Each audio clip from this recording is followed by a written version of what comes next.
welcome to another episode of The Art of Physics. If this were a soap opera, today's show would be entitled As DNA's Double Helix Turns. Our guests are famous in the DNA world, but Minion Improbable tells me that they came from opposite ends of the Scientist Protection Program compound. Hard to believe. What? MI also says that their appearance today is under protest. Hey, oh, ketchup party, sissy. Oh, never mind that. For crying out loud, it's been over 60 years since they cracked the DNA code. It's about time they got over it. No. No. Now, don't get your minion knickers in a knot. Just bring in the first one and we'll sort it out from there. Hello there. Hello yourself. Are you Maurice Wilkins? Indeed. And I suppose you're Art Wiggins. The minions have told me quite a lot about you. They don't think you appreciate their efforts. What do they know? They're only minions.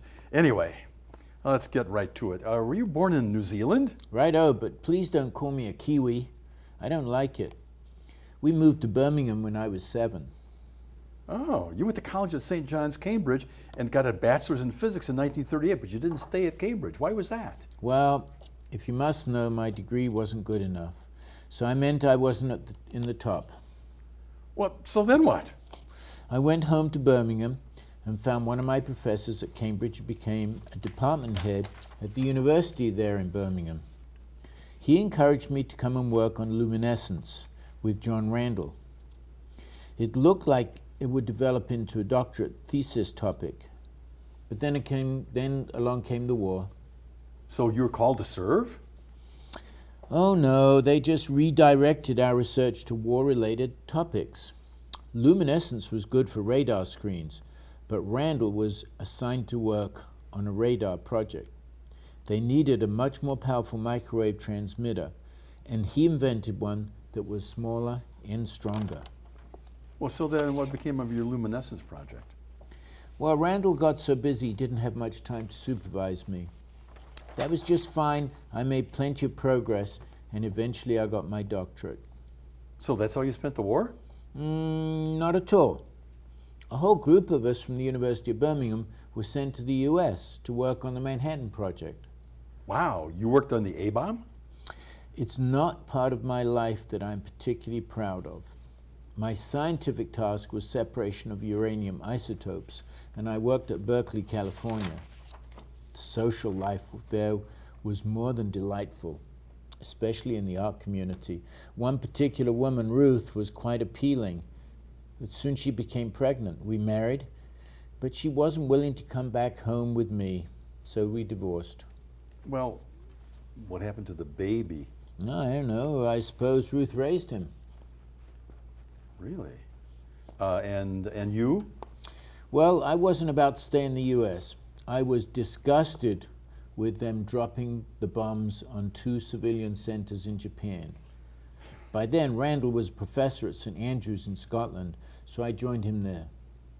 Scotland wasn't much in physics research mainstream, was it?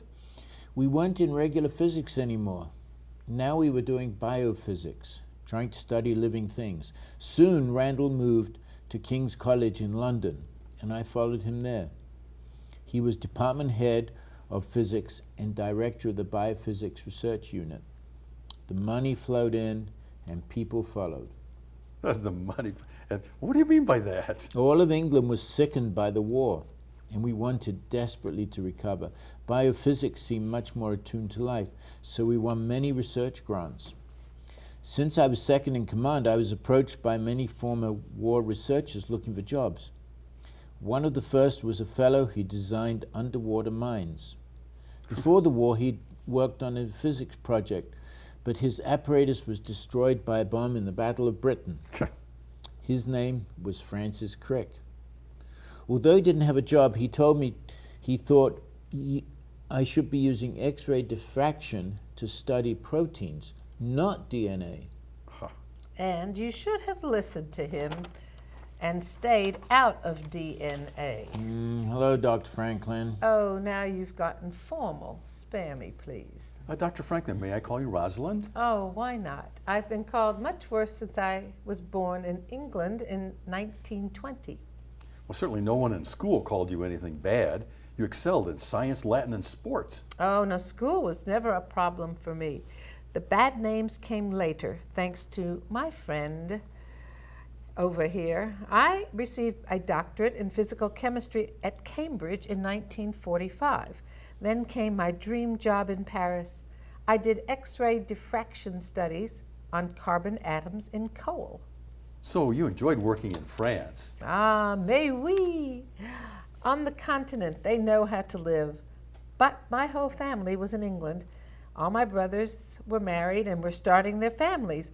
My folks kept the pressure on for me to return to England. Biochemistry was building in England, so I started to look for a job there. But I thought you were a physical chemist. True enough, but X-ray crystallography can be used to analyze any regular molecule, and living systems seemed quite interesting. I received an offer from King's College in London where I would work directly for the lab director, John Randall. His letter said that I would be supervising one graduate student and we would be the only ones in the lab working on DNA. And then this pipsqueak tried to horn in. Now wait. I was the lab's assistant director. He was my student, and we were working on DNA when you were still in Paris. So, I knew way more than you about X-ray diffraction, and there was new equipment you didn't even know how to use. You were a nuisance. JT's letter said nothing about your working on DNA. Well, I never saw any letter. Not my fault. And another thing, your obnoxious friends kept coming around. Crick and Watson, dreadful fellows. Watson called me Rosie. Well, I have an Aunt Rosie. She was ancient. Well, Crick was my friend. I thought you got along well with his wife, Odile. Okay, you've got a point there. She was a gem. Actually, Francis wasn't so bad if you could get past his maniacal laugh. But that other chap was quite a trip, Jim Watson. I don't think he's in the Scientists' Protection Program. How would you know? You're always on the far side of the compound, hanging out with the continental types. But you're right about Jim. He was intense.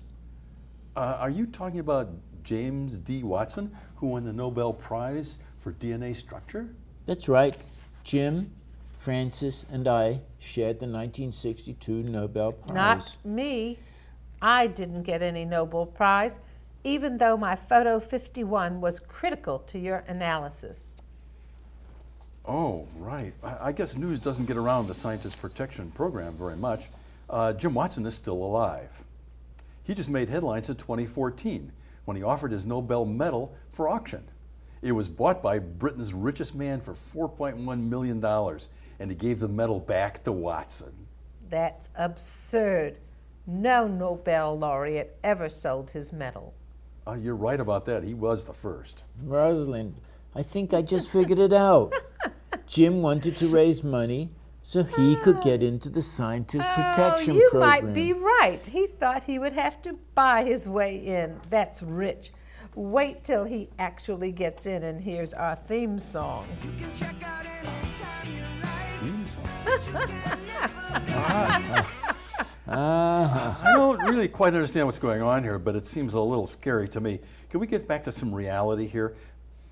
Several years ago, some of my grandchildren and I built a DNA molecule out of K'NEX. Would you two like to see it? Oh, yes, of course, I'd love to. Of course. Good, I have it right here.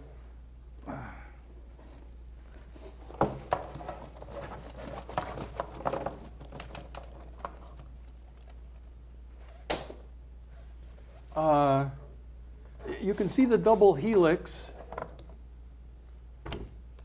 Great googly mooglies, what is this? All of this minion baloney. You minions. Are you minions or vermin? Well, should we tell him? Oh, he'll find out soon enough. I've had it with you minion guys. As soon as I can meet with the head minion, I'm going to renegotiate your contract.